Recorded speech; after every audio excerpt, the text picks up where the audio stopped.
Поскольку этот состав был очень своеобразный, мы начали работать в период пандемии, и мы, хотя по регламенту должны были работать 3 года, но мы значились 4 года, потому что 1 год у нас фактически съела пандемия. И тем не менее, 24 мая, фактически 3 года тому назад, у нас состоялось в режиме ВКС совещание, которое проводил Арсений Сергеевич, и был дан старт работы Общественной палаты.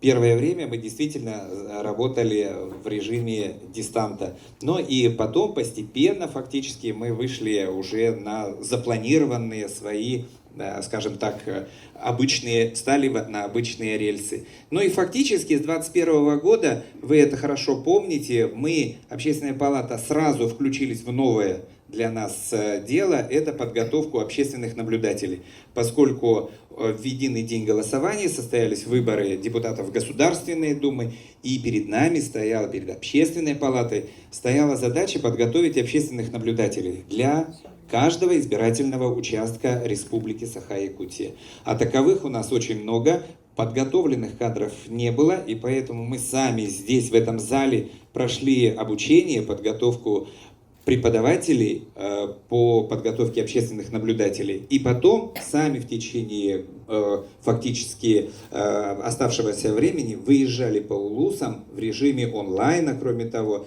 и готовили общественных наблюдателей. Ну и вот это направление стало очень важным для нас. С 2021 года выборы депутатов Государственной Думы, в 2022 году выборы в других органах уже местного уровня. В 2023 году мы с вами выбирали депутатов Государственного собрания Илтумен. Мы избрали все единодушно главу нашей республики.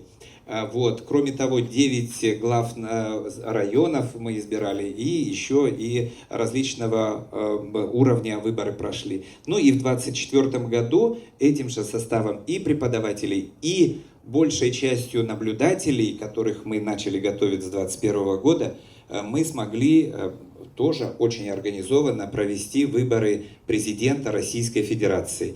И здесь, сейчас, с этой трибуны, я хотел бы поблагодарить общественных наблюдателей, которые внесли очень большой вклад в то, чтобы выборы прошли открыто, гласно, легитимно, и чтобы никто не смог сказать, что что-то было неправильно. Ну и вот вы знаете, что каждый год у нас количество нарушений на выборах уменьшалось, и вот последние выборы президента Российской Федерации, фактически нарушений никаких не было. Вот, поскольку был очень внимательный глаз общественного наблюдения. Ну, это одно из направлений, важное направление Общественной палаты. Следующее направление – это, конечно же, поддержка и помощь воинам, которые находятся в зоне СВО. Когда была объявлена мобилизация, Общественная палата сразу, первым делом, буквально на 2-й день, на 3-й день, она открыла свои двери, телефон горячей линии, 3 группы, которые по различным направлениям работали с семьями участников, разъяснением, приемом документов, то есть и до сих пор, и сейчас мы активно работаем в этом направлении. Ну и, конечно же, вопросы те, которые поднимает перед нами население, ставит, это и вопросы патриотического воспитания, это образование, здравоохранение, Арктики. Все эти вопросы, они обязательно рассматриваются, но я надеюсь, что вам всем придется очень активно в них работать.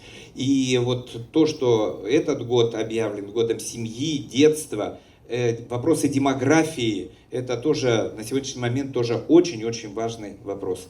Ну вот, наверное, коротко то, что вопросов работы, конечно, было очень много за эти 3 года, но самое основное, самое главное, отчет за 23 год вы сможете посмотреть в книжках, которые мы подготовили. Спасибо.